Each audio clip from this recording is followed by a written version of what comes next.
एक शख्स पहली कौमों का वाक़या है, कोई पहली उम्मतों का वाक़या है, बनी इसराइल का। फौत होने लगा तो उसने अपने बच्चों को कहा कि मुझको जगा के राख कर देना, मुझको जगा के क्या करना, राख कर देना, मुझको जगाना, राख करना और मेरी राख को भी दरिया में बहा देना। जब वो मामला किया, उन्होंने वसीयत के ऊपर अमल किया, बेटू ने अपने बाप की वसीयत पर रब्बुल आलमीन की हुजूर हाज़िरी हुई तो परवरदिगार ने पूछा, मेरे बंदे ये काम तूने क्यों किया, क्यों तुझको ये ज़रूरत पेश आई कि तू अपने बच्चों को ये वसीयत करता कि मेरे मरने के बाद मुझको जला के राख करना और पानी में बहा देना। उसने कहा, ऐ परवरदिगार तेरे खौफ से डर लगता है, अल्लाह तेरी ज़ात से डर लगता है। मेरे जुर्म इतने बड़े हैं, मेरे जुर्म इतने बड़े थे कि मैंने समझा शायद मैं यूं बच जाऊंगा, मैंने यूं समझा कि शायद मैं क्या हो जाऊंगा, यूं बच जाऊंगा। फरमाया मेरे बंदे वाकईतन, रब पूछ रहे हैं, हदीस पाक है, रब पूछ रहे हैं मेरे बंदे वाकई तूने ये काम मेरे खौफ की वजह से किया? कहने लगा परवरदिगार तेरे खौफ की। फरमाया जा तेरी बख्शिश का सामान था, तू डर गया हमसे, फरमाया जा तेरी बख्शिश का। ये हदीस पाक पढ़े, रब से डर जो है ना, अल्लाह की ज़ात से डर जाना, ये बड़ा अमल है। मैं एक हदीस पढ़ता हूँ और रसूल करीम ने फरमाया वो कतरा, दो कतरे हुजूर ने फरमाया जहन्नम की आग को बुझा देते हैं।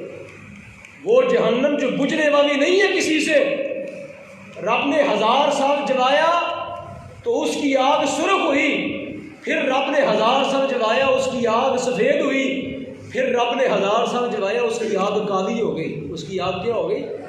फरमाया अब जहन्नम की आग काली है, वो बुझने वाली नहीं है। फरमाया तेरे 2 कतरे उसको बुझा देते हैं। फरमाया एक वुज़ू का कतरा और एक तेरे खौफ से निकला हुआ कतरा, आँख से कतरा। फरमाया वुज़ू, नमाज के लिए वुज़ू, और दूसरा एक और भी हदीस पाक में आता है, शहीद का गिरा हुआ खून का कतरा, शहीद का गिरा हुआ खून का कतरा और रब के खौफ से निकला हुआ आँख से कतरा उस जहन्नम की आग को भी बुझा के रखता है। रब का खौफ इतना बड़ा अमल है। एक और हदीस पढ़ता हूँ, अब हदीसें आ रही हैं, खुद ही जेल में आ रही हैं, तैयारी नहीं करके आया था, आ रही हैं खुद। एक बनी इसराइल का वाक़या हदीस बुखारी के अंदर मौजूद है। एक आदमी, उसकी चचाजाद बहन थी, वो आपने वाक़या पढ़ा होगा, अभी मैं सुनाऊंगा आपको समझ आ जाएगा। चचाजाद बहन थी, हर वक्त उसकी तमन्ना होती कि ये बीबी मेरे काबू आ जाए, इस औरत के साथ मेरे ताल्लुक बन जाए, नाजायज़ ताल्लुकात बन जाए। वो औरत हमेशा बापर्दा रहती, वो उस मर्द की तरफ मायल ना होती, तवज्जो ना करती। एक वक्त आया कि उस औरत को पैसों की ज़रूरत पड़ गई, एक वक्त आया उसको किसी पैसों की ज़रूरत पड़ गई। उसने कहा चचाजाद भाई है, चलो इसके पास जाती हूँ। उसने कहा मुझे कुछ पैसों की हाजत है, मेरे घर में मेरे बहन भाई भूखे हैं, तो मैं चाहती हूँ कोई रिज़्क़ का बंदोबस्त हो जाए।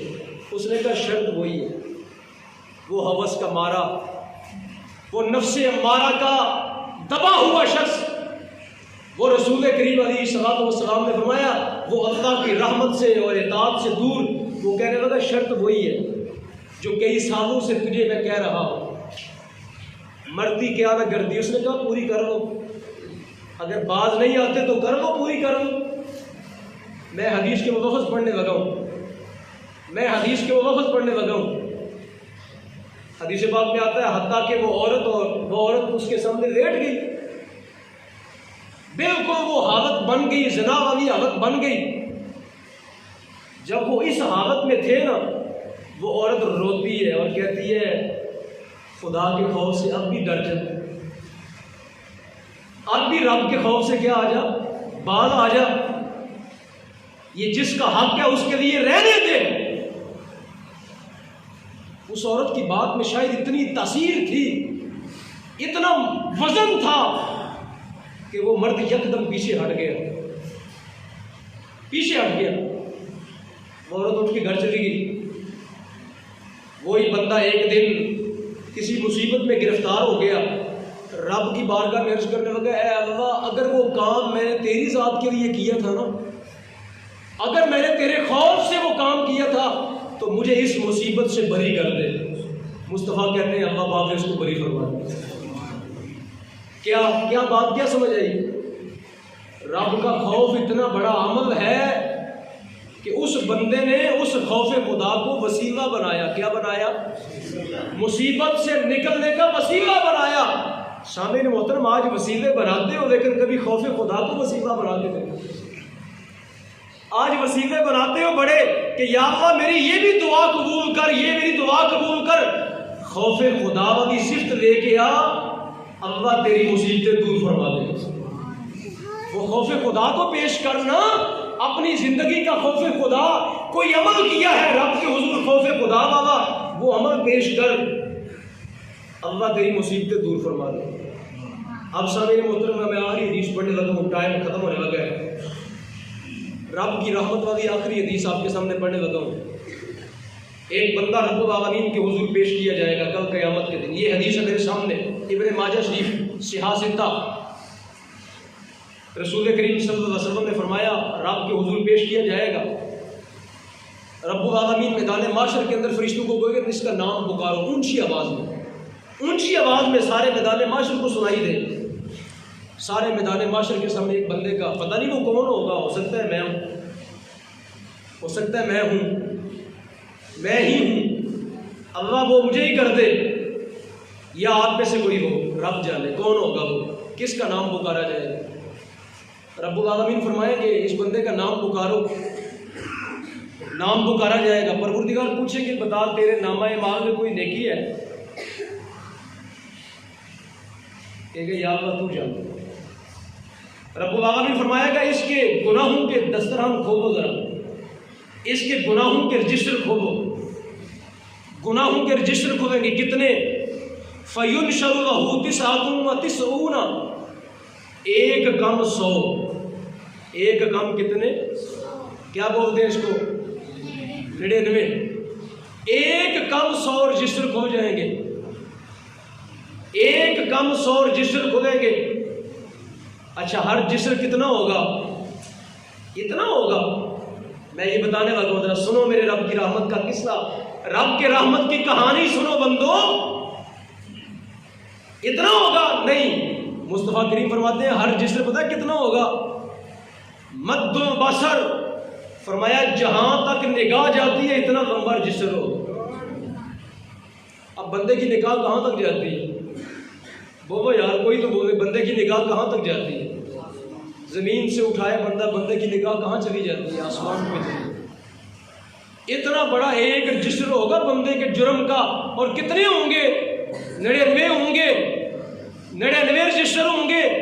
रब्बुल आलमीन फरमाएगा फरिश्तों इससे पूछो कोई नेकी भी है इनके अंदर?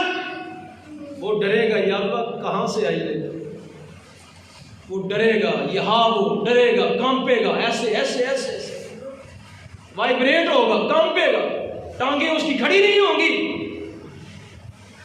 रब्बुल आलमीन फरमाएंगे बंदे हाँ तेरी एक नेकी है। रब खुद ही फरमाएगा बंदे तेरी एक नेकी है। कहेगा परवरदिगार मेरी एक नेकी कहाँ से आ गई, जब ये 99 रजिस्टर खुले हुए हैं और हर एक की लंबाई चौड़ाई का कोई आलम ही नहीं है। अच्छा जी कौन सी नेकी है मेरी?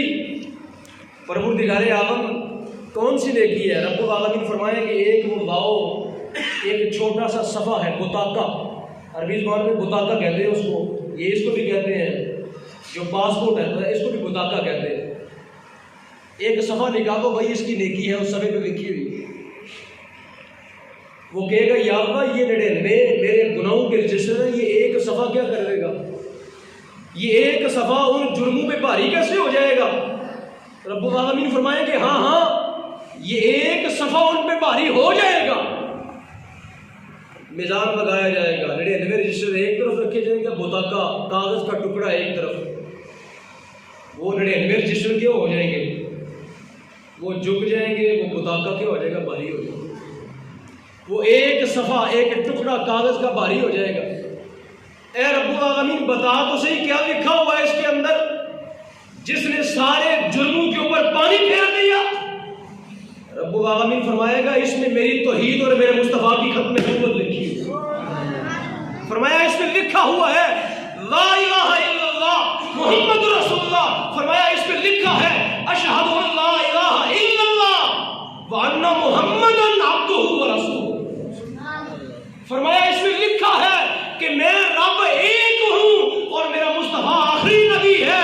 तू मुस्तफा की खत्म नबूवत की गवाही देता था, जा आज मुस्तफा की खत्म नबूवत की गवाही की बरकत से तेरे नेड़े रजिस्टर गुनाहों के बंद किए जा रहे हैं और तुम्हें मुस्तफा करीम की खत्म नबूवत की बरकत से आज बख्शिश का परवाना जारी किया।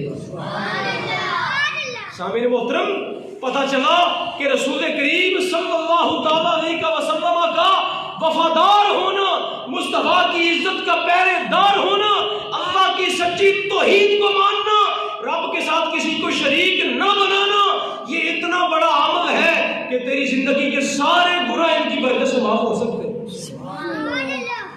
इसलिए मैं गुनाहगार हूं पर गद्दार नहीं हूं मुस्तफा का। मैं गुनाहगार हूं, हुजूर के सहाबा का गद्दार नहीं हूं। मैं गुनाहगार हूं, हुजूर की अहले बैत का गद्दार नहीं हूं। मैं गुनाहगार हूं, अल्लाह के वलियों का गद्दार नहीं हूं। मैं गुनाहगार हूं लेकिन मुस्तफा के गुलामों का वफादार हूं। और मुस्तफा का वफादार वही होगा ना जो मुस्तफा के गुलामों का वफादार होगा। जो सहाबाए किराम को गालियां देगा वो रसूल करीम का वफादार नहीं होगा। इसलिए कि सहाबा की इज्जत हुजूर की वजह से है, अहले बैत की इज्जत हुजूर की वजह से है, अल्लाह के वलियों की इज्जत हुजूर की वजह से है। इसलिए सामीन मोहतरम, गुनाहगार हो जाना, मैं नहीं कहता कि आप गुनाह शुरू कर दें। मैं ये कहना चाह रहा हूँ कि बंदा गुनाहगार हो जाए तो उसकी माफ़ी मिल जाती है, गद्दार को माफ़ी नहीं मिलती। अल्लाह पाक हमें अकीदा हक अहले सुन्नत व जमात के ऊपर कायम रहने की तौफीक अता